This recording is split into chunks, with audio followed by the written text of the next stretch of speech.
እባካችሁ እርዱን! ማሁል ጌታዬ እባክህን እርዳን! የንጉሥ ሳሙራሴን የተቀበረ ሀብት ለመፈለግ በምናደርገው ጉዞ ላይ ማሁል፣ አሊያ፣ ዞያ እና አዲ እጅግ አስፈሪ በሆነ ማዕበል ውስጥ ተይዘዋል። ታዲያ ከዚህ አስፈሪ ማዕበል በህይወት ይተርፉ ይሆን? ቻናሉን ሰብስክራይብ በማድረግ አዳዲስ የመርማሪ ማሁል ታሪኮችን ታገኛላችሁ። በአማካኝ ከ1500 ዓመታት ያህል ተደብቆ የቆየውን ሚስጥራዊ ሀብት የመርማሪው ቡድኖቹ ሊያገኙት ይችላሉ ወይስ ይሄ ፍለጋ ወደ ሌላ ያልታወቀ አደገኛ ወጥመድ ይወስዳቸው ይሆን? መልሱን አብረን የምናየው ይሆናል። ይህ ካርታ በእውነት በጣም የሚያጓጓ ነው። በእያንዳንዱ ምልክት በስተጀርባው ትልቅ ሚስጥር ያለ ይመስላል። ንጉሥ ሳሞድራሴን ይህንን ሀብት ለመደበቅ በእውነት ብዙ አስቦበታል። ጌታዬ ማሁል፣ እኛ እኮ እቅድ በማውጣት ረገድ ለማንም እንግዳ አይደለንም። ነገር ግን ይህ ካርታ ልክ ድሮ ትምህርት ቤት የምንጫወተውን የሀብት ፍለጋ ጨዋታ ይመስላል። ለመሆኑ ይህ ካርታ ወዴት ነው የሚያመራው? እዚህ ጋር ወንዝ አለ፣ እዚህ ጋር ደግሞ ጥቅጥቅ ያለ ጫካ። ቆይ፣ ይህ ደግሞ ምንድን ነው? የእሳተ ገሞራ ተራራ ነው እንዴ? እኔ ቦታውን እየተከታተልኩ ነው። ይህ የመጀመሪያ ምልክት ነው። እየመጣ ያለው ከአንድ ጥንታዊ ጫካ ውስጥ ነው። ነገር ግን እዚህ አካባቢ የጂፒኤስ ምልክት በጣም ደካማ ነው። ስለዚህ የመጀመሪያው ኢላማችን እሱ ይሆናል ማለት ነው። በዚህ ጥንታዊ ጫካ ውስጥ ልንከተለው የሚገባ አንድ መንገድ አለ። በውቅያኖሱ መሃል ላይ የሚገኘው ማንኛውንም ተስማሚ ጫካ ፈልጌ የሳተላይት ምስሎቹም ከዚህ ካርታ ጋር ለማመሳሰል እሞክራለሁ። ግን ጌታዬ ማሁል፣ ጥቅጥቅ ያሉ ጫካዎች እኮ በጣም አደገኛ ናቸው። እዚያ ሄጄ የአንበሳ ምሳ በሆንስ? ለመሆኑ ይህ የትኛው ጫካ ነው? እንዴትስ ነው እዛም ደርሰው? አትጨነቂ ዞያ፣ እኔ በሳተላይት ምስሉና በጥቂት ምርምር ጫካውን በትክክል እደርስበታለሁ። እናንተ ብቻ ለጀብዱ ተዘጋጁ። አዲ የካርታውን ምስሎች ከሳተላይቱ ምስሎች ጋር ማመሳሰል ይጀምራል። አዲ 3 ሊሆኑ የሚችሉ ጫካዎችን ያገኛል። የመርማሪ ቡድን አባላት፣ ከነዚህ 3 ምስሎች ውስጥ የትኛው ትክክለኛ እንደሆነ መገመት ትችላላችሁ? መልሳችሁን ኮሜንት ላይ አስቀምጡልን። ይህ የሳተላይት ምስል ከደሴቱ አቀማመጥ ጋር በትክክል ይገጥማል። ትክክለኛውን መንገድ ይህ ነው። ጫካውን አግኝተነዋል። አሁን ለጀብዱ ዝግጁ ነን። ይህ እኮ የኔ የመጀመሪያው የውቅያኖስ ጉዞዬ ነው። ለመሆኑ ውቅያኖሱ ምን ያህል ጥልቅ ነው? እዚህ አካባቢ ሻርኮች አሉ? ዶልፊኖችስ እንዴት በፍጥነት ይዋኛሉ? ይኸውልሽ ዞያ፣ የዚህ ውቅያኖስ ጥልቀት ወደ 3000 ሜትር ገደማ ነው። ዶልፊኖች ፈጣን ሊሆኑ የቻሉት የሰውነታቸው ቅርጽ ለውሃ መቋቋም ምቹ ነው። ለዛ ነው የሚፈጥኑት። ኦ ዞያ፣ እኛ እኮ ተራ ተጓዦች አይደለም፣ የሀብት አዳኞች ነን። እኛ የምንፈልገው ነገር ከማንኛውም ሻርክ የበለጠ ዋጋ ያለው ነው። መጀመሪያ በጫካ ውስጥ የሚያሳልፈንን መንገድ ማግኘት አለብን።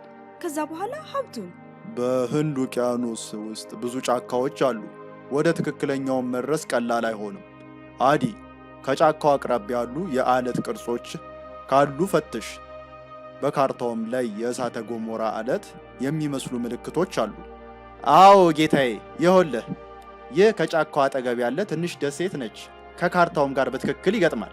ዋው ኦዲ፣ አንተ እኮ ላፕቶፕ ላይ ሆነ ሀብቱን በቀላሉ ታገኘዋለህ። ግን አንዳንድ ጊዜ እውነተኛውን ዓለም ብቅ ብለህ ተመልከተው። ለመሆኑ ይህ ምን አይነት ጫካ ነው? ያቺስ ደሴት ምን ያህል ዕድሜ ያላት? በዚህ ጫካ ውስጥ እንዴት ነው የምንተርፈው? ሁላችሁም ንቁ ሁኑ። ማዕበሉ እየቀረበ ያለ ይመስላል። እሺ ካፒቴን፣ ነገሮችን ይበልጥ አስደሳች እየሆኑ የመጡ ይመስላል። ለመሆኑ ጀልባዋ ብትገለበጥስ ዶልፊኖች ያድኑናል? አይምሰልሽ፣ አያድኑሽም። ባይሆን የባህር ዘራፊዎች ሲሳይ ነው የምትሆኚው። እንደውም አሊያ ታድንሻለች። ለመሆኑ መዋኘት ትችይ አይደል እንዴ? ማዕበሉ በጣም ከባድ ነው። ጀልባችን ይህንን መቋቋም የምትችል አይመስለኝም። አዲ፣ ማዕበሉን ተቋቁመ ጀልባዋን በሞገዱ ላይ ቀጥ አድርገህ ምራት። ከዚህም ማዕበል ለመምጣት እንሞክራለን። የምችለውን ሁሉ እያደረግኩ ነው ጌታዬ፣ ግን ሞገዱ በጣም ጠንካራ ነው። ልክ እውነተኛ የታይታኒክ ታሪክ ላይ ያለው ነው እኮ የሚመስለው። የበረዶ ግግር ቀረው እንጂ።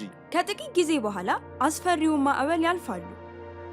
ማዕበሉ ያለፈ ይመስላል። ሁላችሁም ደህና ናችሁ አይደል?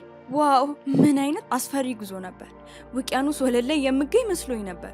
ጌታዬ ማሁል፣ ተመልከት፣ ዶልፊኖቹ በጣም ያምራሉ። ሁላችንም ለጥቂት ደቂቃ እረፍት እናደርግ። ጫካው አሁን ብዙ አይርቅም። እውነተኛው ጀብዱ አሁን ሊጀምር ነው። የባህር ላይ ዘራፊዎች ተዘጋጁ። ጌታዬ ማሁል፣ ሀብቱ አሁን ከኛ ብዙ አይርቅም፣ ግን ጫካ ውስጥ ፍንጮች እንዴት ነው የምናገኘው? የዚህ ሀብት ሚስጥርስ ምን ሊሆን ይችላል? እውነትሽን ነው አሊያ። አሁን ሁሉንም በአንድ ላይ ሆነን እንፈተዋለን፣ ፍንጮችንም እናገኛለን። ቡድኑ ወደ ጥቅጥቅ ወዳለው ጫካ ይገባል። በጣም ጥቅጥቅ ያለ ነው። ብዙ ድምጾች ይሰማሉ። እዚህ ውስጥ ምንም አይነት ፍጥረታት ይችላሉ። ዞያ፣ ይህ ጫካ በጣም ጥንታዊ ይመስላል። በተፈጥሮ ሀብቶች የተሞላ ነው። ነገር ግን እኛ ትኩረታችንን ካርታው ላይ ማድረግ አለብን። ከጫካው በሚወጣው ድምፅም እንዳትደናገጡ። ጌታዬ ማሁል፣ ይህ ጫካ እኛን ለዘላለም ሊያጠምደን እየሞከረ ነው ወይስ እራሱ እኛን እየፈራን ነው?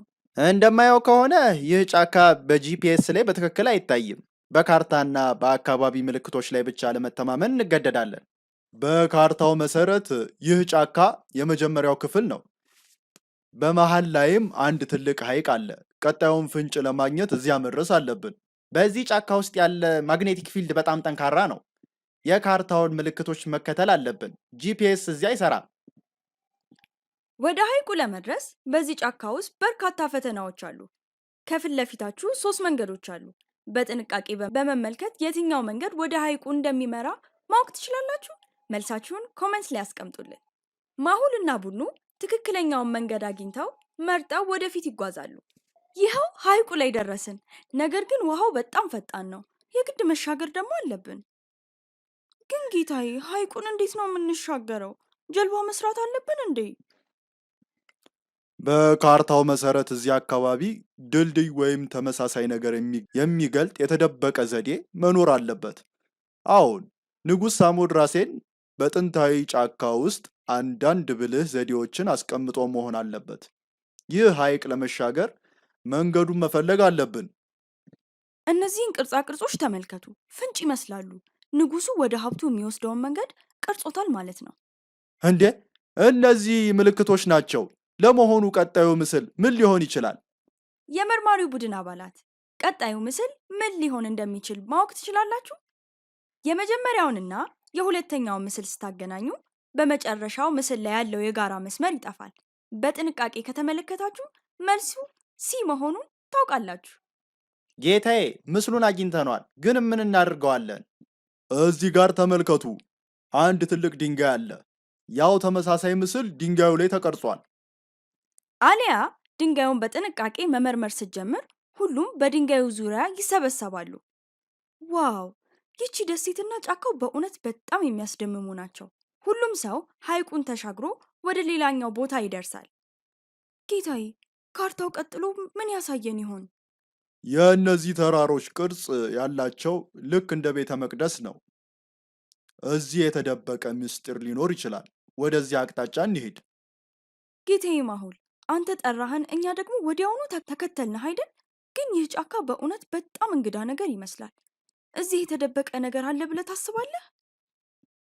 ምን መሰለሽ ዞያ፣ እንዲህ ባለ ጥቅጥቅ ያለ ጫካ ውስጥ እንግዳ የሆነ ድምፅ የተለመዱ ናቸው። ንቁ መሆን አለብን። በማንኛውም ቅጽበት ማንኛውም ነገር ሊከሰት ይችላል። ጌታዬ ማሁል፣ የጫካ ጀብዱ ደስታ የሚኖረው ትንሽ አስደሳች ነገር ሲኖረው ብቻ ነው። ግን ያ ደስታ ከመጠን በላይ እንዳይሆን መጠንቀቅ አለብን። ቆይ፣ እነዚህ ነፍሳት ደግሞ ምንድን ናቸው? ጌታዬ፣ አሁን ምን እናድርግ? እንውጋቸው እንዴ? አሊያ፣ ተጠንቀቂ። እነዚህ ነፍሳቶች በጣም አደገኛ ይመስላሉ። መጠናቸውም ሆነ ባህሪያቸው የተለመደ አይደለም። አንድ ነገር ማድረግ አለብን። ጌታዬ ማሁል፣ ምንም ያስጨንቅህ ነገር የለም። ታስታውሳለህ? ሳይንቲስቱ ባልቡሊያ እነዚህ ልዩ መሳሪያዎች ሰጥቶን ነበር። አሁን እነሱን ለመጠቀም ትክክለኛው ሰዓት የደረሰ ይመስለኛል። እንዴ! እነዚህ መሳሪያዎች ከየት መጡ? አሊያ፣ ለመሆኑ እናንተ ሁለታችሁ ሳይንቲስቱን መች ነው የጠየቃችሁት? ኦዲ፣ ከተልእኮ በፊት ሳይንቲስቱ አጎታችንን ጠይቀነው ነበር። እሱ የነፍሳት መከላከያና ነበረ። ወደ ጫካው ጀብዱ እንደምንሄድ ስላወቀ ሳይንቲስቱ ባልቡሊያ እንደዚህ ነገር ሊገጥመን እንደሚችል አስቀድሞ ገምቶ ነበር። ዋው! የሳይንቲስቱ ባልቦሊያ መሳሪያዎች እጅግ ደናቂ ናቸው። አንቺ የንጉሥ ሳሞድራሴንን ወጥመዶች እኮ ነቅተውባቸዋል። አሁን ይበልጥ ንቁ መሆን አለብን። ይህ ጫካ በአካላዊ አደጋዎች ብቻ ሳይሆን በአእምሮ ፈታኝ በሆኑ ምስጢሮች የተሞላ ነው። ቀጣዩም ፍንጭ በዚህ ቤተ መቅደስ ውስጥ መሆን አለበት። ነገር ግን ከመሄዳችን በፊት ዝግጁ መሆን አለብን። ጌታዬ ማሁል፣ መዳረሻችን በጣም ቅርብ ነው፣ ግን አሁን ይበልጥ ጥንቃቄ ማድረግ አለብን። ቴክኖሎጂው እዚህ ላይ ላይረዳን ይችላል። በካርታው መሰረት ቤተ መቅደሱ ይህ መሆን ነበረበት። ግን ጌታዬ፣ ይህ እኮ ተራራ ነው። ተራራ! ቤተ መቅደሱ የት አለ? ዞያ፣ እስቲ እናስተውል። ቤተ መቅደሱ እዚያ አካባቢ መሆን አለበት። ይህ ከንጉሥ ሳሞራሴን ሚስጥሮች አንዱ ሊሆን ይችላል። ታዲያ ማሁልና ቡድኑ ቤተ መቅደሱንና የተቀበረውን ውድ ሀብት ያገኙት ይሆን? በቀጣዩ ክፍል የምንመልሰው ይሆናል። ሰብስክራይብ ማድረግ እንዳትረሱ።